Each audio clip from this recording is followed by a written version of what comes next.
If you have any information pertaining to this case, please contact the Palm Beach County Sheriff's Office on the telephone at 561-688-4063 or by email at cogburnj@pbso.org.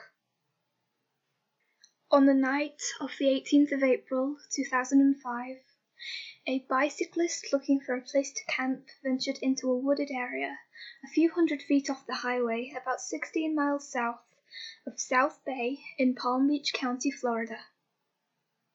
In the wooded area, he found a blue box.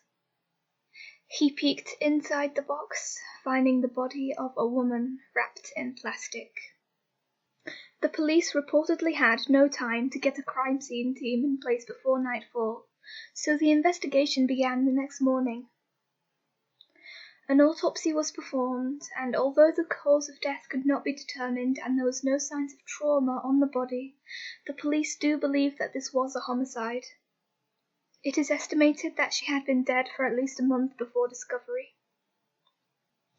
The decomposing remains belonged to a Caucasian woman between 46 and 60 years old, who stood at about 5 feet tall and weighed between 110 and 130 pounds, and had 8-inch long straight hair, the dough network giving the hair colour as sandy brown and grey, and NamUs giving the hair colour as red or auburn.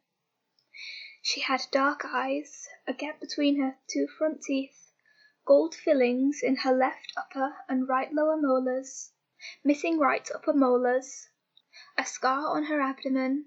She wore red nail polish on freshly manicured hands. She had bunions on both feet. She had previously been treated for breast cancer with radiotherapy, and her right breast had been removed in a mastectomy. Her body was completely unclothed, she was wearing no jewellery, and she did not have any tattoos. Unfortunately, that is all the information I could gather about this case. There are a few old articles about this case that I have not been able to access, which could have given more information, but that information seems to have been lost to time, as those articles have long since been taken down, and a snapshot of them was never captured by the Wayback Machine. Because of the lack of information, one can theorize that almost anything happened to this woman. She was clearly cared for at one point, given her prior dental care, manicure, mastectomy, and radiotherapy. All of this would likely have cost quite a bit of money.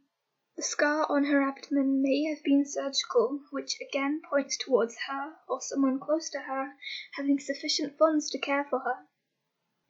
If it is a surgical scar, it may be from a C-section, which makes me wonder where the child is, assuming the child is still alive. Maybe the child was put into foster care and they do not know their biological mother.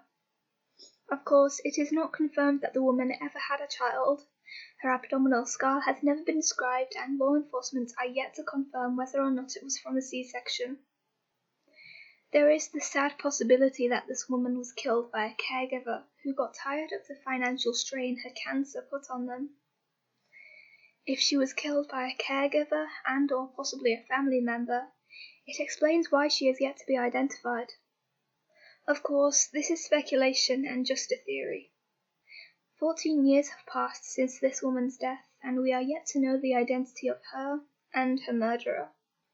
Several missing people have been ruled out as being this decedent. Please check the description for a list of these rule-outs. If you have any information pertaining to this case which may aid in the identification of this woman and or her killer, please check the beginning of this video again for the appropriate agency to contact.